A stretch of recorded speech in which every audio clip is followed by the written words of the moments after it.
ലൈംഗിക ബന്ധത്തിൽ ഏർപ്പെടുമ്പോൾ കൂടുതൽ സമയം കിട്ടുവാൻ എന്താണ് മാർഗം? ഒട്ടനവധി ചെറുപ്പക്കാരും പ്രായമായവരും ചോദിക്കുന്ന ഒരു ചോദ്യമാണിത്. അതായത് തനിക്കുള്ളതിനേക്കാൾ അല്പം കൂടി സമയം കിട്ടുവാൻ എന്തെങ്കിലും മാർഗങ്ങളുണ്ടോ? തീർച്ചയായിട്ടും ഗുളികകളുണ്ട്. അതിനെക്കുറിച്ചല്ല ഞാനിവിടെ വിശദീകരിക്കുവാൻ പോകുന്നത്. അല്ലാതെ തന്നെ നമുക്ക് അല്പം സമയം കൂടുതൽ ലഭിക്കുവാൻ വേണ്ടി എന്തെല്ലാം മാർഗങ്ങളാണുള്ളത് അതിലേക്ക് നമുക്കൊന്ന് ചിന്തിക്കാം. അതായത് പ്രകൃതിദത്തമായി പറയുകയാണെങ്കിൽ ജന്തുക്കളിൽ വളരെ സമയം കുറവാണ്. അതായത് കോഴിയും ആടും പശുവും ഒക്കെ ബന്ധപ്പെടുമ്പോൾ വളരെ പെട്ടെന്ന് തന്നെ അവരുടെ ലൈംഗിക ബന്ധം പൂർത്തീകരിക്കുന്നതായി കാണാം, കുറഞ്ഞ സമയം കൊണ്ട് തന്നെ. എന്നാൽ മനുഷ്യനിലേക്ക് എത്തുമ്പോൾ ഇതിന് വളരെ കൂടുതൽ സമയം വേണ്ടി വരുന്നു. അതായത് രണ്ടുപേർക്കും ഇത് ആനന്ദകരമാകണമെന്നുണ്ടെങ്കിൽ സമയം ഒരു അത്യാവശ്യ ഘടകമാണ്. അതായത് റീപ്രൊഡക്ഷൻ മാത്രമല്ലോ മനുഷ്യൻ്റെ ലൈംഗിക ബന്ധത്തിൻ്റെ ഉദ്ദേശം. മറ്റ് ജന്തുക്കളെ സംബന്ധിച്ചിടത്തോളം റീപ്രൊഡക്ഷൻ മാത്രമാണെന്ന് തോന്നുന്നു. അതുകൊണ്ടായിരിക്കാം അങ്ങനെ. ഏതായാലും ഒരു എവല്യൂഷൻ്റെ അല്ലെങ്കിൽ ഒരു പരിണാമത്തിൻ്റെ ഒരു ബാക്കി പത്രമാണ് മനുഷ്യൻ്റെ ലൈംഗിക ബന്ധത്തിലുള്ള സമയ കൂടുതൽ. നമുക്ക് ഈ സമയം കൂട്ടിക്കെട്ടുന്നതിന് വേണ്ടി കുറച്ച് മാർഗങ്ങളുണ്ട്. അതിലേറ്റവും ആദ്യത്തെ മാർഗം ഞാൻ പറഞ്ഞുതരാം. ലൈംഗികമായിട്ട് ബന്ധപ്പെടുന്നതിന് മുമ്പ് സ്വയംഭോഗം ചെയ്യുക.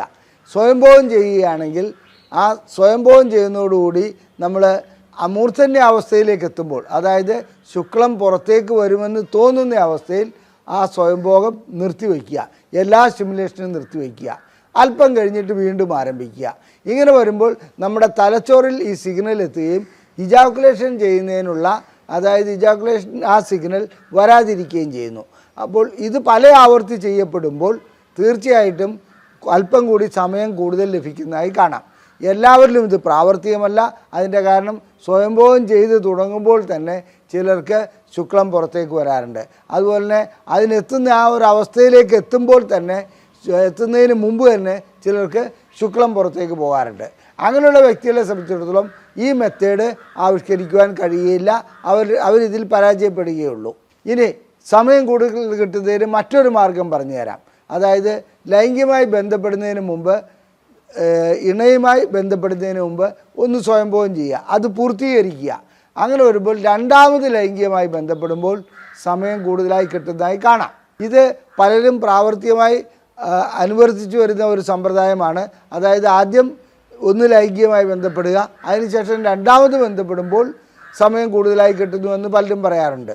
ഇനി ഇതിൻ്റെ ബുദ്ധിമുട്ട് എന്താണെന്ന് വെച്ചാൽ ചില പുരുഷനെ സംബന്ധിച്ചിടത്തോളം ലോങ് റിഫ്രാക്ടറി പീരീഡ് ഉണ്ടാകാറുണ്ട്. അതായത് ഒരിക്കൽ ബന്ധപ്പെട്ട് കഴിഞ്ഞാൽ പിന്നെ 1 മണിക്കൂറിന് ശേഷമോ അല്ലെങ്കിൽ 2 മണിക്കൂർ കഴിഞ്ഞിട്ടൊക്കെ ലിംഗം ഉയർന്നു വരുന്ന അവസ്ഥ ഉണ്ടാകുകയുള്ളൂ. അത്തരം വ്യക്തികളിൽ ഇത് പ്രായോഗികമല്ല. ഇനി സമയം കൂടുതൽ കിട്ടുവാൻ മറ്റ് മാർഗങ്ങളുണ്ട്. അതായത് പുരുഷൻ ആക്റ്റീവ് ആകാതിരിക്കുക.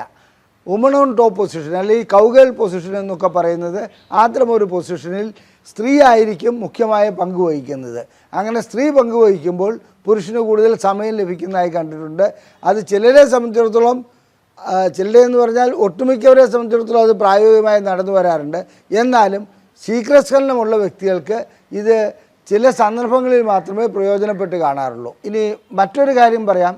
ഈ സമയക്കുറവ് എന്ന് പറയുന്നത് ചില വ്യക്തികളെ സംബന്ധിച്ചിടത്തോളം തുടക്കത്തിൽ നല്ല രീതിയിൽ സമയമുണ്ടായിരുന്നു, അതിനുശേഷം അവർക്ക് സമയമില്ലാതെ വരുന്നു.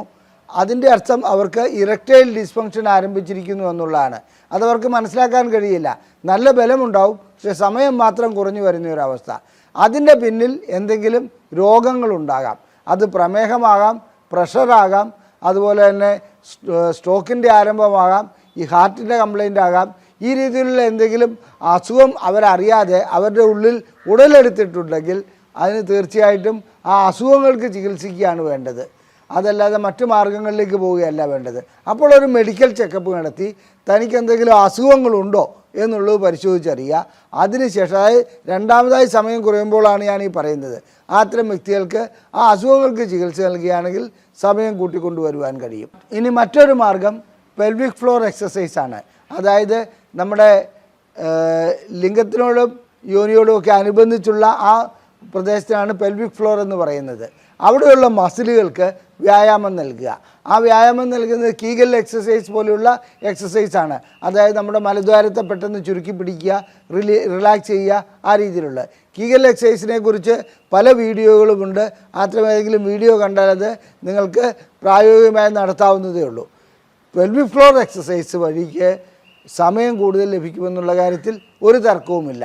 അതും നിരന്തരമായി ചെയ്യണമെന്ന് മാത്രം. ഒരു തവണ ഒരു എക്സസൈസ് ചെയ്ത് പിറ്റേ ദിവസം പോയി ബന്ധപ്പെട്ടാൽ ലൈംഗികമായിട്ടുള്ള സമയം കൂടുതലൊന്നും കിട്ടുകയില്ല. ലൈംഗികമായിട്ട് സമയം കൂടുതൽ കിട്ടുവാൻ വേണ്ടി ചില ക്രീമുകൾ ഉപയോഗിക്കാറുണ്ട്. അത്തരം ക്രീമുകൾ മാർക്കറ്റിൽ ലഭ്യമാണ്. ആ ക്രീം ഉപയോഗിക്കുകയാണെങ്കിൽ അത് ലിംഗത്തിൻ്റെ അഗ്രഭാഗത്താണ് പരട്ടേണ്ടത്. ലൈംഗികമായി ബന്ധപ്പെടുന്നതിന് 5-10 മിനിറ്റ് മുമ്പ് മാത്രമേ അത് ഉപയോഗിക്കാവുള്ളൂ. അത് കഴുകിക്കളയുന്നതാണ് നല്ലത്. കഴുകിയില്ലെങ്കിൽ കുഴപ്പമുണ്ടായിട്ടല്ല, കഴുകിക്കളയുന്നതാണ് നല്ലത്. മാത്രമല്ല ചില ക്രീമുകൾ തൻ്റെ ഇണയ്ക്ക് അലർജി ഉണ്ടാക്കാറുമുണ്ട്. അതുകൊണ്ട് വളരെയധികം ശ്രദ്ധിക്കണം അത്തരം ക്രീമുകൾ ഉപയോഗിക്കുകയാണെങ്കിൽ. ഇനി സ്വാഭാവികമായിട്ടും ലൈംഗികമായിട്ടുള്ള ഉത്തേജനം ഉണ്ടാകുന്നതിനും അതുപോലെ തന്നെ സമയം കിട്ടുന്നതിനും ആഹാരം നല്ല രീതിയിലാവേണ്ടത് കാര്യമുണ്ട്. ആഹാരം നല്ല രീതിയിൽ എന്ന് പറഞ്ഞാൽ അതിനകത്ത് അനാവശ്യമായിട്ടുള്ള ആഹാര പദാർത്ഥങ്ങൾ ഒഴിവാക്കുക. ഉദാഹരണം, റെഡ് മീറ്റ് ഗുണം ചെയ്യുകയില്ല. എന്നാൽ ബദാം പരിപ്പ്, ഉലുവ, അതുപോലെ തന്നെ നാച്ചുറലായിട്ടുള്ള മുളപ്പിച്ച ധാന്യങ്ങൾ, കൂണുകൾ, മറ്റേ ഇത് വരുന്നത് നാരങ്ങ വർഗ്ഗത്തിൽപ്പെട്ട മാതള നാരങ്ങ, ഉറുമാൻ പഴം, ഇതൊക്കെ വളരെയധികം ഗുണം ചെയ്യും. ഈ ആഹാര പദാർത്ഥങ്ങൾ കഴിക്കുകയാണെങ്കിൽ ഒരു പരിധിവരെ സമയം കൂട്ടിക്കൊണ്ടുവരുവാൻ കഴിയും. ഇനി ചില പഠനങ്ങൾ തെളിയിക്കുന്നത് അഗ്രചർമ്മം നീക്കം ചെയ്യുകയാണെങ്കിൽ ലൈംഗികമായിട്ടുള്ള സമയം ലഭിക്കുമെന്നുള്ളതാണ്. ഇത് തർക്കവിഷയമായി തന്നെയാണ് ഇപ്പോഴും ശാസ്ത്രലോകത്ത് കിടക്കുന്നത്. എന്നിരുന്നാലും അഗ്രചർമ്മം നീക്കം ചെയ്യുന്ന വഴിക്ക് ലൈംഗികമായിട്ടുള്ള സമയം അല്പം കൂടുതൽ ലഭിക്കുമെന്ന് തന്നെയാണ് മിക്ക പഠനങ്ങളും വ്യക്തമാക്കുന്നത്. സമയം കൂടുതൽ കിട്ടുവാൻ വേണ്ടി ചില വ്യക്തികൾ കോണ്ടം ഉപയോഗിക്കാറുണ്ട്. ഇത് ഡീസെൻസിറ്റൈസേഷൻ മെത്തേഡ് തന്നെയാണ്. അതായത് ചർമ്മവും ചർമ്മവുമായി കൂട്ടിമുട്ടായിരിക്കുമ്പോൾ അല്പം നമ്മുടെ ന്യൂറോണുകൾക്ക് അതിനെ തിരിച്ചറിയാൻ കഴിയാതെ വരികയും കുറച്ചുകൂടി സമയം കിട്ടുകയും ചെയ്യുന്നുണ്ട്. ഇന്ന് മാർക്കറ്റിൽ സമയം കൂടുതൽ കിട്ടുന്നതിന് വേണ്ടി കെമിക്കലുകൾ ഉപയോഗിച്ചിട്ടുള്ള ചില കോണ്ടംസ് അവൈലബിളാണ്. അത്തരം കോണ്ടം ഉപയോഗിക്കുന്നതിലും തെറ്റില്ല, സമയം കൂടുതൽ കിട്ടുന്നതിന് വേണ്ടിയിട്ട്. ചിലരെ സംബന്ധിച്ചിടത്തോളം ഇത്തരം കോണ്ടം അലർജി ഉണ്ടാക്കാറുണ്ട്. അത്തരം വ്യക്തികൾ അത് ഉപയോഗിക്കാതിരിക്കുന്നതാണ് ഏറ്റവും നല്ലത്. ഇനി ചില മെത്തേഡുകൾ, അതായത് യോനിക്കുള്ളിലേക്ക് ലിംഗം കടത്തി ബന്ധപ്പെട്ടുകൊണ്ടിരിക്കുമ്പോൾ ഒരു നിശ്ചിത സമയം കഴിയുമ്പോൾ ലിംഗം പുറകോട്ട് പിൻവലിക്കുന്നു, അതിനുശേഷം രണ്ടാമത് ബന്ധപ്പെടുന്നു. ഇങ്ങനെ ചെയ്യുകയാണെങ്കിൽ സമയം കൂടുതലായി കിട്ടുന്നതായി കാണാം. എന്നാൽ ഈ മെത്തേഡിൽ സ്ത്രീക്ക് അസ്വസ്ഥത ചിലപ്പോൾ ഉണ്ടാകാറുണ്ട്. ആ മൂർച്ഛന്യാവസ്ഥയിൽ അത് പുറകോട്ട് വലിക്കുകയാണെങ്കിൽ, അത് നിർത്തുകയാണെങ്കിൽ അവർക്ക് അസ്വസ്ഥത ഉണ്ടാകാറുണ്ട്. എന്നാൽ ഇണകളിൽ ഒരാൾക്ക് അസ്വസ്ഥത ഉണ്ടാകാതെ രണ്ടു കൂട്ടർക്കും സംതൃപ്തി ലഭിക്കുന്ന രീതിയിൽ ഈ രീതിയിൽ സ്റ്റോപ്പ് സ്റ്റാർട്ട് മെത്തേഡ് ഉപയോഗിക്കുന്നത് നല്ലതാണ്. ഇതുപോലെ തന്നെ മറ്റൊരു മെത്തേഡാണ് സ്ക്യൂസ് മെത്തേഡ്. ആ ലിംഗത്തിൻ്റെ അഗ്രഭാഗം പുറത്തോടെടുത്ത് ഒന്ന് അമർത്തുക. ആ പെയിൻ കൊണ്ട്, അതായത് സ്റ്റിമുലേഷൻ വേറൊരു രൂപത്തിൽ വരികയും അപ്പോൾ സമയം കൂടുതൽ കിട്ടുന്നതായി കാണാം. ഇതല്ലാതെ മറ്റൊരു മെത്തേഡുണ്ട്, ചിന്ത മറ്റൊരു രൂപത്തിലേക്ക് കൊണ്ടുവരിക. അതായത് ലൈംഗികതയിൽ ഏർപ്പെട്ടുകൊണ്ടിരിക്കുമ്പോൾ മറ്റു രൂപത്തിൽ ചിന്തിക്കുക. എന്തെങ്കിലും പ്രധാനപ്പെട്ട മറ്റു കാര്യങ്ങളോ അല്ലെങ്കിൽ കുടുംബ പ്രശ്നങ്ങളോ അല്ലെങ്കിൽ എന്താവട്ടെ, ലൈംഗികമായിട്ട് ബന്ധമില്ലാത്ത ഒരു കാര്യം ചിന്തിക്കുകയാണെങ്കിൽ ചിലപ്പോൾ സമയം കൂടുതൽ കിട്ടും. അതിൻ്റെ ന്യൂനത എന്താണെന്ന് വെച്ചാൽ ആ സമയത്ത് നമ്മുടെ ലിംഗം ചിലപ്പോൾ തളർന്നു പോകാനുള്ള സാധ്യതയുണ്ട്. ഇതുപോലുള്ള ഒരു മെത്തേഡ് തന്നെയാണ്, ചിന്ത മാറ്റിയെടുക്കാനുള്ള ഒരു മെത്തേഡാണ് റിവേഴ്സ് കൗണ്ടിങ്. ലൈംഗികമായി ബന്ധപ്പെട്ടുകൊണ്ടിരിക്കുമ്പോൾ 100, 99, 98, 97 അങ്ങനെ താഴോട്ട് എണ്ണുക, റിവേഴ്സ് കൗണ്ടിങ്. ഇങ്ങനെ റിവേഴ്സ് കൗണ്ടിങ് വരുമ്പോൾ ബ്രെയിൻ വേറൊരു രീതിയിൽ വർക്ക് ചെയ്യുകയും സമയം കൂടുതൽ കിട്ടുവാനുള്ള സാധ്യതയുമുണ്ട്. ഇനി ഒരു കാര്യം പറയട്ടെ, ഇതൊന്നും നിവർത്തിയില്ലെങ്കിൽ മരുന്നുകൾ ലഭ്യമാണ്. പക്ഷേ മരുന്നുകൾ മെഡിക്കൽ ഷോപ്പിൽ പോയിട്ട് ചുമ്മാ വാങ്ങി കഴിക്കുകയല്ല ചെയ്യേണ്ടത്. അത് ഡോക്ടറെ കണ്ട് പരിശോധന നടത്തി ആ മരുന്നുകൾ കഴിക്കുകയാണെങ്കിൽ തീർച്ചയായിട്ടും സമയം കൂട്ടുവാൻ കഴിയും. ആവശ്യമുള്ള വ്യക്തികളെ സംബന്ധിച്ചിടത്തോളം അതിന് ചികിത്സിക്കുന്നത് തന്നെയാണ് നല്ലത്. SSRI ഗണത്തിൽപ്പെട്ട മിക്ക മരുന്നുകളും ലൈംഗികമായിട്ടുള്ള ശേഷി കൂട്ടുവാൻ ഉപകരിക്കാറുണ്ട്.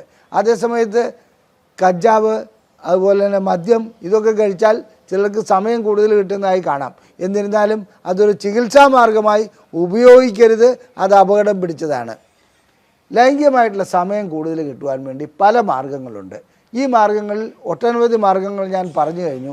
എന്നിരുന്നാലും ഇത് ഓരോ വ്യക്തിക്കും, ഓരോ ദമ്പതികൾക്കും ഓരോ രീതിയിലാണ് പ്രയോജനപ്പെടുക. ചിലർക്ക് വളരെയധികം ഗുണം കിട്ടിയെന്ന് വരാം, ചിലർക്ക് ഈ മെത്തേഡുകൾ ചിലത് ഒരു ഗുണവും ചെയ്തില്ല എന്ന് വരാം, അങ്ങനെയും വരാറുണ്ട്. എന്നിരുന്നാലും ലൈംഗികമായിട്ട് സമയം കൂടുതൽ കിട്ടുന്നതിന് ഈ മെത്തേഡുകൾ ഏതെങ്കിലും ഓരോന്നായി പരീക്ഷിച്ച് നോക്കുന്നത് നല്ലതാണ്. മറ്റ് പ്രശ്നങ്ങളൊന്നും ഉണ്ടാക്കാത്ത രീതിയിൽ അത് മുന്നോട്ട് പോവുകയും ചെയ്യും. ഗുളികകളിലേക്ക് വരുമ്പോൾ മാത്രം നാം വളരെയധികം ശ്രദ്ധിക്കണം. അത് ഉപയോഗിക്കുന്നതിന് ഡോക്ടറെ പരിശോധന കഴിഞ്ഞതിന് മാത്രമേ അത് ഉപയോഗിക്കാവൂ എന്നുള്ളത് ഞാനിവിടെ സൂചിപ്പിച്ചു കൊള്ളട്ടെ. ഈ വീഡിയോ ഇഷ്ടപ്പെട്ടുവെങ്കിൽ നിങ്ങളുടെ സുഹൃത്തുക്കൾക്ക് ഇത് അയച്ചു കൊടുക്കുക. ഈ വീഡിയോ ലൈക്ക് ചെയ്യുക. നിങ്ങളുടെ അഭിപ്രായങ്ങൾ കമൻറ്റ് ബോക്സിൽ രേഖപ്പെടുത്തുക. ലൈംഗിക പ്രശ്നങ്ങൾക്കുള്ള ചികിത്സ നൽകുന്ന ഒരു സ്ഥാപനമാണ് ISRM. അത് ശീഘ്രസ്ഖലനമാകട്ടെ, ശേഷിക്കുറവാകട്ടെ, താല്പര്യമില്ലായ്മയാകട്ടെ, ലൈംഗികമായ വിവാഹം കഴിഞ്ഞതിന് ശേഷം ബന്ധപ്പെടാൻ കഴിയാത്ത അവസ്ഥയാകട്ടെ, ഇത്തരം പ്രശ്നങ്ങൾക്കെല്ലാം ISRM ചികിത്സ നൽകുന്നുണ്ട്. നിങ്ങൾക്ക് ചികിത്സ ആവശ്യമുണ്ടെങ്കിൽ ഇവിടെ കാണിച്ചിരിക്കുന്ന നമ്പറിൽ വിളിച്ച് ബുക്ക് ചെയ്യാവുന്നതാണ്.